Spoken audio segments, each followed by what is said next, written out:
Shalom, bonjour à tous les fils de Dieu qui nous suivent de partout dans le monde. Vous êtes bien sur votre émission, la faculté d'interprétation de l'école de Daniel. Alors nous voulons aujourd'hui, encore comme nous avons commencé notre sujet sur la différence entre l'assemblée locale et l'église corps de Christ. Alors nous sommes en train de parler sur cet enseignement-là. Nous voulons connaître quelle est la différence qu'il y a entre une assemblée locale que nous trouvons partout dans nos quartiers et quelle différence y a-t-il avec l'église corps de Christ ou épouse de Christ. Alors comme vous le savez, c'est bel et bien votre bien-aimé frère Tony Elian et toujours nous sommes accompagnés de l'homme de Dieu qui nous accompagne dans la lecture et aussi même aujourd'hui il va même interpréter l'homme de Dieu, le frère Merlin ici. Donc il va nous accompagner non seulement à la lecture, il va aussi interpréter en lingala. Nous voulons véhiculer un message au peuple de Dieu qui nous suit partout dans le monde pour que nous puissions ensemble comprendre la différence qu'il y a entre l'église locale que nous trouvons dans le quartier et l'église corps de Christ. Que Dieu nous bénisse. Ok. Alors d'emblée nous voulons d'abord prier le Seigneur. Alors pendant que nous allons écouter cette chanson, on va rendre grâce à Dieu pour que le Seigneur nous aide encore à pouvoir véhiculer son message et vous qui nous suivez, que Dieu vous bénisse encore afin que vous soyez richement bénis par ce message. Nous allons prier le Seigneur.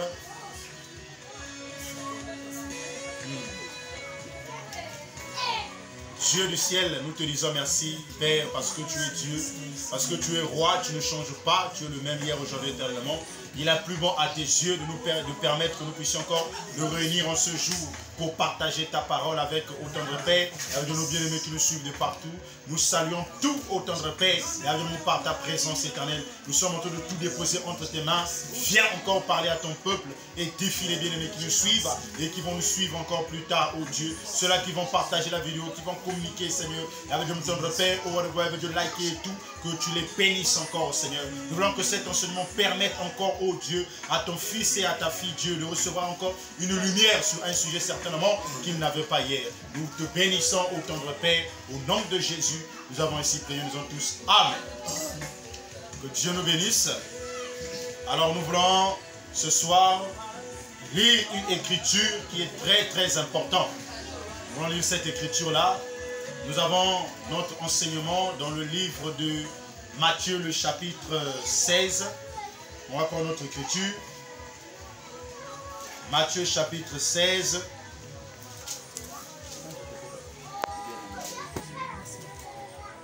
Matthieu chapitre 16. On va prendre à partir du verset 14 jusqu'au verset 18. La Bible dit ceci. Lorsqu'il fut arrivé près... Non, nous sommes dans Matthieu 17. Matthieu chapitre 7, voilà.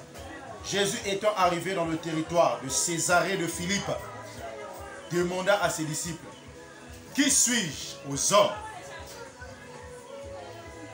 Moi, le Fils de l'homme. » Il répondit, « Les uns disent que tu es Jean-Baptiste, les autres Élie, les autres Jérémie ou l'un des prophètes. Et vous, leur dit-il, qui dites-vous que je suis? Simon-Pierre répondit, tu es le Christ, le Fils du Dieu vivant. J'aime ça. Ici, retenez bien la réponse de Pierre auprès de Jésus. Pierre dit, tu es le Christ, le Fils du Dieu vivant. La Bible ne dit pas Fils du Dieu très haut. Non. La Bible dit, tu es le Christ, le Fils du Dieu vivant. Jésus, reprenant la parole, lui dit, tu es heureux, Simon, fils de Jonas, car ce ne sont pas la chair et le sang qui t'ont révélé cela, mais c'est mon Père qui est dans les cieux. Et moi, je te dis, tu es Pierre, et sur ce roc, je bâtirai mon église, et que les portes du séjour des morts ne prévaudront point contre elle. Que Dieu vous bénisse. Alors, nous sommes en train de partager notre sujet sur la différence entre l'église locale qui se trouve dans nos quartiers habituels et l'église corps de Christ. Il y a quoi? Il y a quelle différence? Je bénis lors de notre précédente vidéo. L'homme de Dieu avait su développer ça dans les commentaires, que Dieu le bénisse. Nous avons dit ceci. L'église corps de Christ, c'est l'ensemble des saints qui sont baptisés du Saint-Esprit, qui croient à l'œuvre de Christ, à l'enseignement des apôtres et des prophètes. L'ensemble des saints qui sont éparpillés dans le monde, qui croient à l'enseignement des apôtres et des prophètes, et qui sont baptisés du Saint-Esprit. Ce sont eux qui sont composés de l'église corps de Christ. Et nous avons dit que l'église comme assemblée locale, ce sont des hangars que nous retrouvons partout dans les quartiers, dans les villes. Ce sont les endroits là où les hommes se rassemblent pour glorifier le nom du Seigneur, le nom du Seigneur Jésus-Christ. Je prends un exemple, les gens se retrouvent soit dans un endroit là où on prêche la parole, là où on croit à l'évangile de Christ. Ce sont ça les assemblées locales, les hangars ou les groupements de personnes qui sont dans les villes, dans les quartiers, dans les maisons. Dieu vous bénisse. Alors nous avons dit, alors maintenant, comment est-ce qu'on peut connaître une église corps de Christ et une église comme assemblée locale? Nous vous avons dit ceci lors de notre précédente vidéo. Vous pouvez aller sur notre page, vous allez voir cette vidéo-là. Alors aujourd'hui, nous voulons tout simplement comprendre, est-ce que l'église corps de Christ peut tomber? Ou l'église locale aussi, est-ce que ça peut tomber? Parce qu'aujourd'hui, nous avons le phénomène des églises qui se ferment partout dans le monde. Quelqu'un qui commence une église, lobby et simiti à Kangi. Vous voyez un homme de Dieu qui commence une église, ça ne marche pas à Tiki Bandimi, à Kimine na Poto.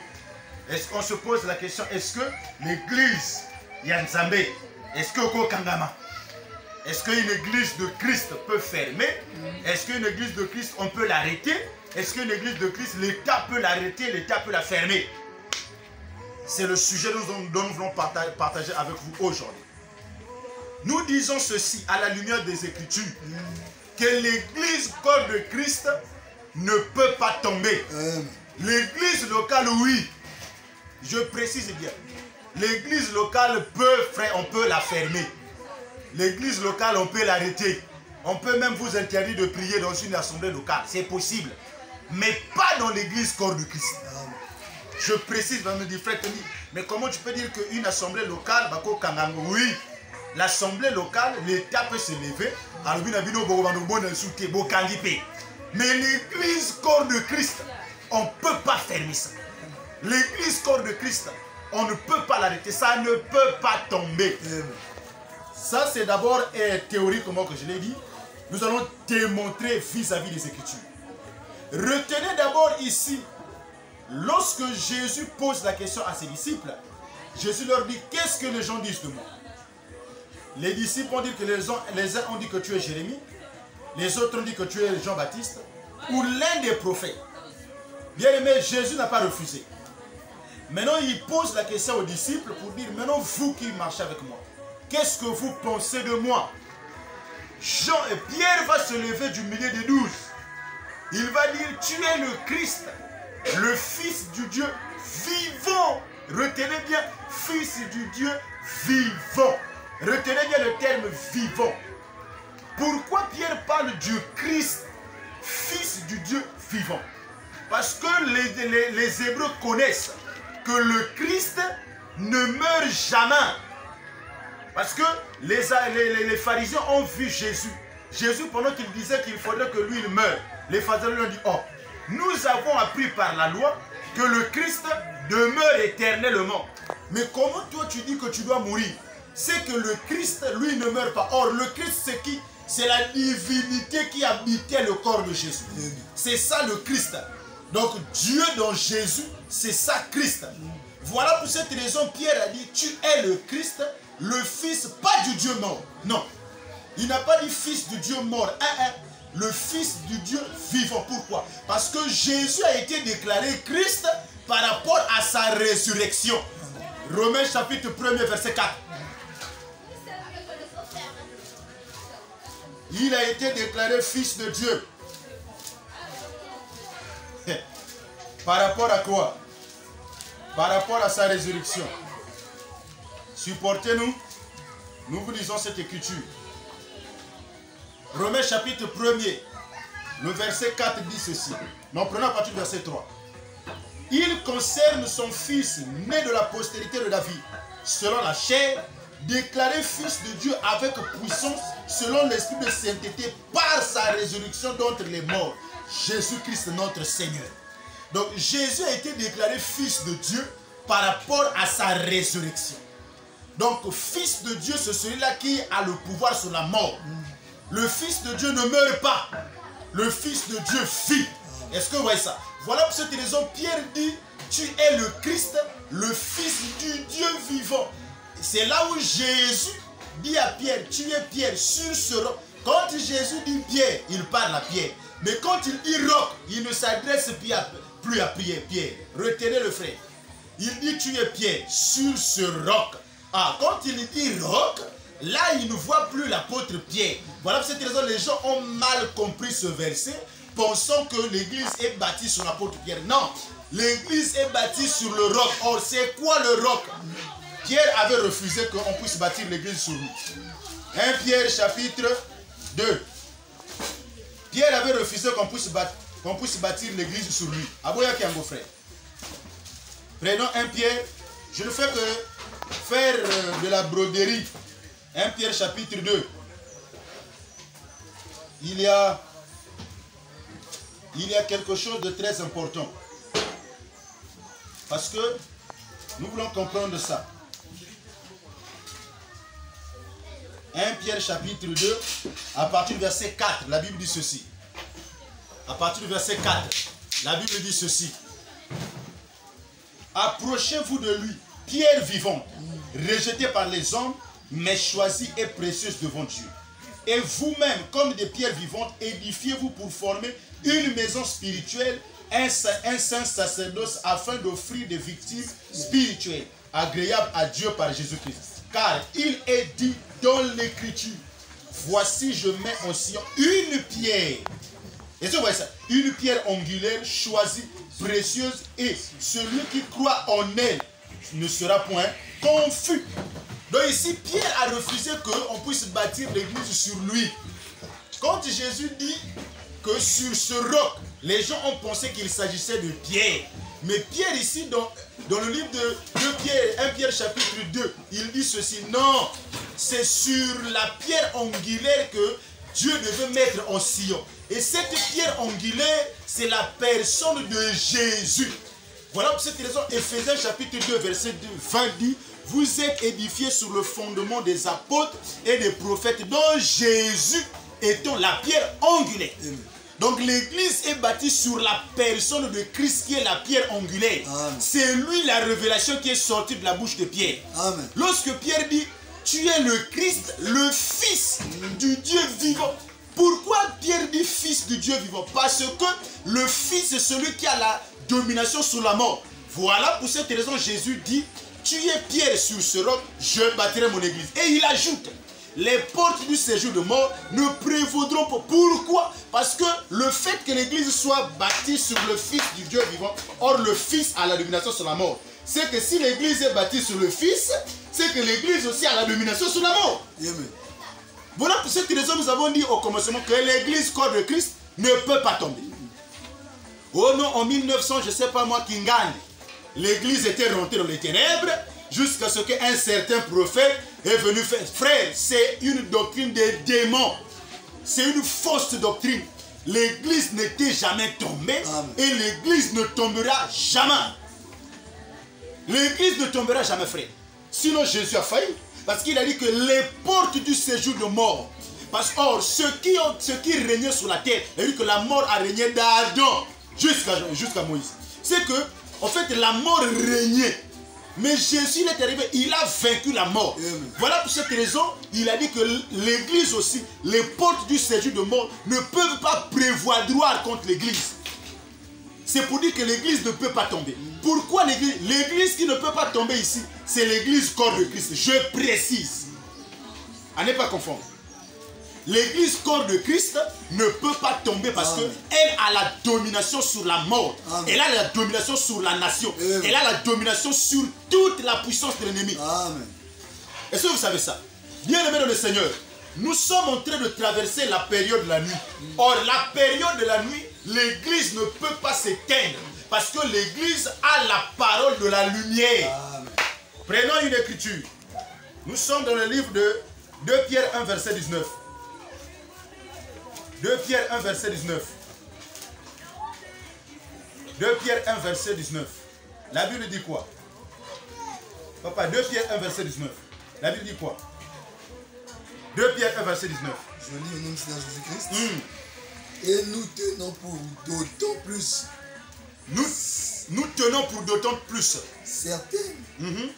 La parole prophétique. Oui. À laquelle vous faites bien de prêter attention. Comme à une lampe qui brille dans un lieu obscur. Jusqu'à ce que le jour vienne apparaître et que l'étoile du matin se lève dans vos cœurs. Amen. Ici, Pierre dit que nous tenons dans ce temps la parole prophétique qui est une lampe qui brille dans les lieux obscurs jusqu'à ce que le jour paraisse. C'est que la parole prophétique, c'est la lampe qui brille aujourd'hui. Donc l'enseignement, frère, c'est ça la lampe. Amen. David a dit, ta parole est une lampe à mes pieds, une lumière sur mon sentier. C'est que la parole de Dieu, c'est la lampe. C'est ça qui brille aujourd'hui. Pendant que l'église est en train de marcher, l'église a la parole avec elle. On ne peut pas croire que les ténèbres étaient entrées dans l'église. Impossible, frère. L'église n'était jamais tombée. L'église, corps de Christ, n'était jamais rentrée dans les ténèbres. Parce qu'elle a la parole qui est une lumière. Pourquoi elle brille? Parce qu'elle brille jusqu'à ce que le jour paraisse. Romains chapitre 13, Paul dit ceci. La nuit est très avancée. Le jour approche. Ça veut dire que nous sommes en train de marcher pour aller à l'enlèvement. L'enlèvement, frère, c'est aussi l'image du jour. Lorsque Christ reviendra, nous allons monter. Mais pendant que nous sommes sur la terre, l'église est en train de marcher dans un temps de nuit, un temps d'obscurité. C'est le temps prophétique. Maintenant, dans ce temps prophétique, nous avons l'assurance de la parole prophétique, qui est la lumière qui brille. Cette parole-là ne peut pas s'éteindre. Pourquoi? Parce que Aaron dans le tabernacle, il devait allumer le chandelier du soir jusqu'au matin. Lisons cette écriture, j'aime ça. Exode chapitre 27, verset 21. Exode chapitre 27, le verset 21.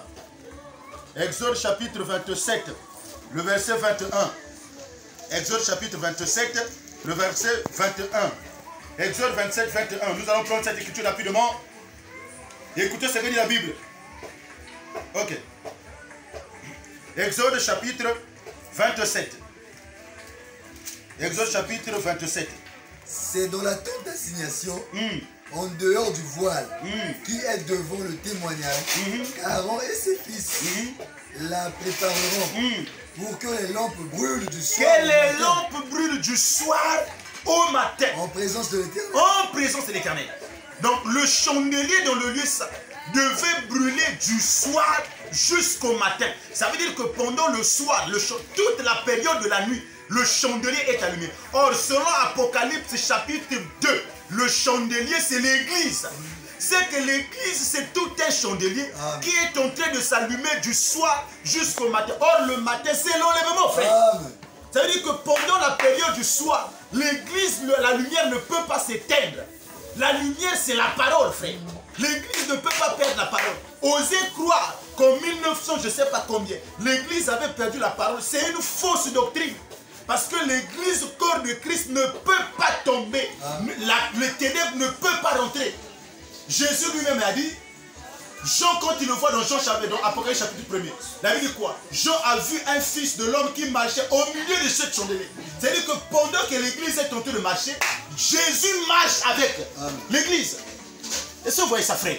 C'est qu'aujourd'hui, là, nous avons la parole prophétique. L'église n'est jamais tombée. On ne peut pas arrêter l'église corps de Christ. Aucune nation sur la terre ne peut faire tomber l'église corps de Christ. Aucun gouvernement sur la terre ne peut faire tomber l'église corps de Christ. Impossible. Parce que l'église est au-dessus du monde. L'église est au-dessus des dominations. Frère, ce n'est pas moi. Lisons Ephésiens chapitre 3, verset 10. Ephésiens chapitre 3, verset 10. Ephésiens chapitre 3, verset 10. Nous voulons comprendre ça. Ephésiens chapitre 3, le verset 10.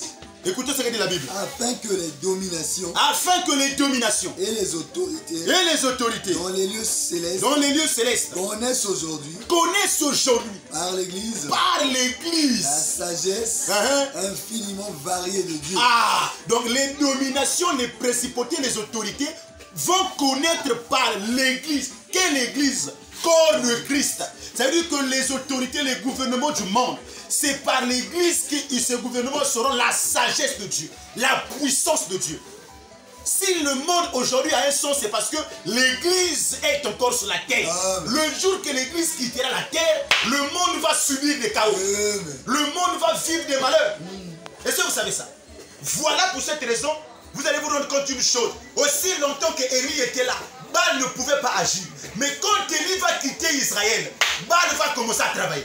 Voilà pour cette raison, l'Église sur la terre empêche les gouvernements du monde, empêche Satan de bien travailler. Voilà pour cette raison, Paul a dit, jusqu'à ce que ce qui les retient ait disparu. Or, qu'est-ce qui retient le mystère de l'iniquité? C'est les saints sur la terre. Maintenant, toi et moi, nous voulons croire que l'Église était tombée. C'est impossible. L'Église, corps de Christ, c'est l'ensemble des saints qui sont parfaits. Est-ce que vous voyez ça? L'église corps de Christ, c'est l'ensemble des saints qui sont parfaits. Dans l'église corps de Christ, il n'y a pas de païens. Dans l'église corps de Christ, il n'y a pas de pécheurs. Parce que 2 Corinthiens chapitre 11, verset 1er à 2, Paul dit quoi? Paul dit, je suis jaloux de vous, comme d'une jalousie de Dieu, afin de vous présenter à Dieu comme une épouse pure. C'est que l'église corps de Christ, c'est une épouse pure. Elle n'a pas de tache. Dans l'église corps de Christ, il n'y a pas de frères soulard. Dans l'église corps de Christ, il n'y a pas de sœurs impuriques. Dans l'église corps de Christ, il n'y a pas de sœurs païennes. Ça n'existe pas. L'église corps de Christ est composée de saints, des hommes qui sont baptisés du Saint-Esprit et qui craignent Dieu, qui vivent la sanctification. Oh frère, on va lire une écriture. Frère, nous lisons dans 1 Corinthiens prenons Philippiens chapitre 2 verset 15. Philippiens 2, 15. Parce que les gens pensent que l'église ne peut pas tomber. Impossible. L'église corps de Christ, frère, ça ne peut pas tomber. Philippiens chapitre 2 verset 15. La Bible dit quoi? Ne vous en faites pas. Philippiens chapitre 2. Vous aurez tout le temps de poser les questions en commentaire. Partagez-moi la vidéo, frère.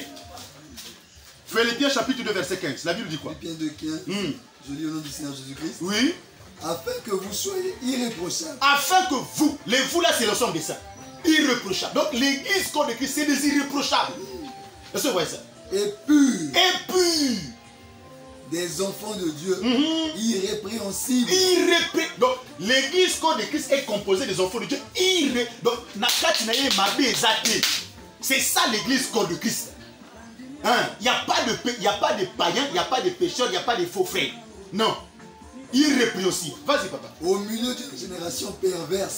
Donc, dans le monde, la génération est perverse, mais l'église, les enfants de Dieu sont irrépréhensibles. Donc tu es sur la terre, mais faisant partie de l'église corps de Christ, frère, le fait que tu vives dans un monde de pécheurs, toi, sois sans péché. Toi, sois irrépréhensible. Oh non, tu sais, non. Laisse l'histoire des groupes, laisse l'histoire d'aller, sois irrépréhensible. Concentré devant le Seigneur. Les fils de Dieu, c'est ça. Dans un monde, là où il y a la polygamie, là où il y a la discrimination, là où il y a la distraction, là où il y a l'impudicité, là où il y a le péché qui s'est accru, mais Mardoché, non. Mardoché ne peut pas vendre, non. Mardoché, en Perse, il ne peut pas se comporter comme ceux des Perses, non, parce qu'il est l'ombre de l'église. Est-ce que vous voyez ça? Donc l'église corps de Christ est composée de frères saints, baptisés du Saint-Esprit. Ce sont eux qui ont la parole de Dieu et qui confessent l'unité de la foi. Est-ce que vous voyez ça, frère? Ça, c'est l'église corps de Christ. On ne peut pas retrouver en elle des pécheurs.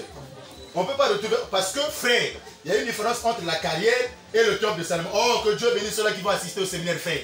Il y a une différence entre la carrière et le temple de Salomon, frère.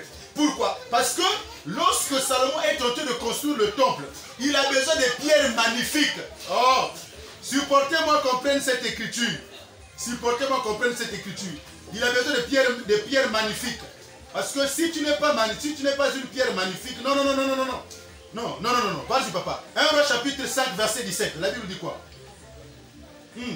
Non, prenons 1 Roi chapitre 7, verset 9. 1 Roi chapitre 7, verset 9. Verset 9 à 10. 1 Roi 7, 9 à 10. Je lis en Seigneur Jésus-Christ. Pour toutes ces constructions, on emploie de magnifiques pierres. Des magnifiques pierres. Pour la construction du temple, la maison de Dieu, il faut des pierres magnifiques. Les magnifiques pierres. Taillées d'après des mesures. Ah, donc une pierre magnifique, c'est une pierre qui est taillée. Une pierre magnifique, c'est une pierre qui est taillée. Si avec la scie. Si avec la scie. Oh, c'est quoi la scie, frère? L'évangile. Oh, ne vous en faites pas, on va arriver. Intérieurement et extérieurement. Ah, quoi, Seigneur. Ah, l'évangile. Vas-y, papa. Et cela depuis les fondements jusqu'au corniche. Et en dehors jusqu'à la grande cour. Voilà. Donc pour les constructions du temple, Salomon a besoin de pierres magnifiques. Mais pour prendre des pierres magnifiques, aucune pierre n'est créée magnifique. La pierre est informe. Mais c'est à la carrière qu'on donne la forme à la pierre. Voilà pour cette raison Salomon précise les pierres magnifiques taillées de dedans et de l'extérieur. Donc les pierres sont magnifiques, commençons par le fondement, jusqu'à la corniche. Or le fondement, frère, c'est le début, et la corniche, c'est la fin. C'est le début, depuis la marche de l'église, jusqu'à son enlèvement, on a besoin de pierres magnifiques. Taillées d'après les mesures, frère. Voilà pour cette raison, un fils de Dieu qui fait partie du corps de Christ, c'est quelqu'un qui est une pierre. Voilà pour cette raison, Pierre a dit, vous êtes des pierres vivantes, qui constitue une maison, un édifice, un saint sacerdoce. Tu es une pierre, frère. Tu fais partie de l'édifice du temple de Dieu qui est l'église. Mais je ne peux pas croire que Salomon bâtisse l'église avec des pierres qui n'ont pas de forme.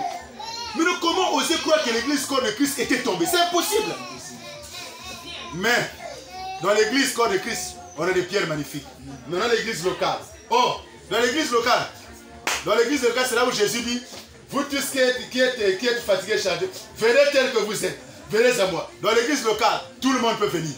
Mais dans l'église corps de Christ, tout le monde ne peut pas venir. Dans les églises locales, ce sont des lieux de recrutement.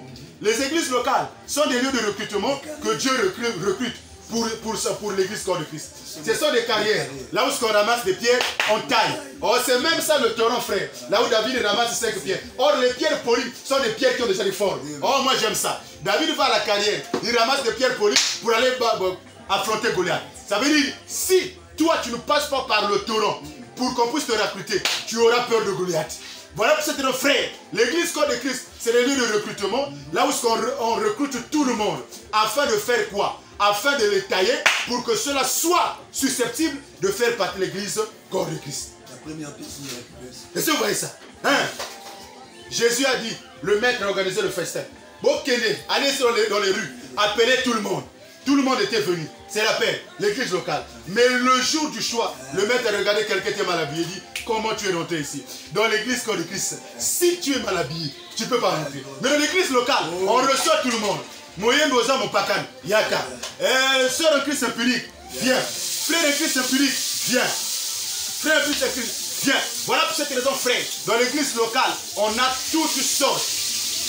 Voilà. On peut s'arrêter là, on a un problème de connexion, frère. On peut s'arrêter là.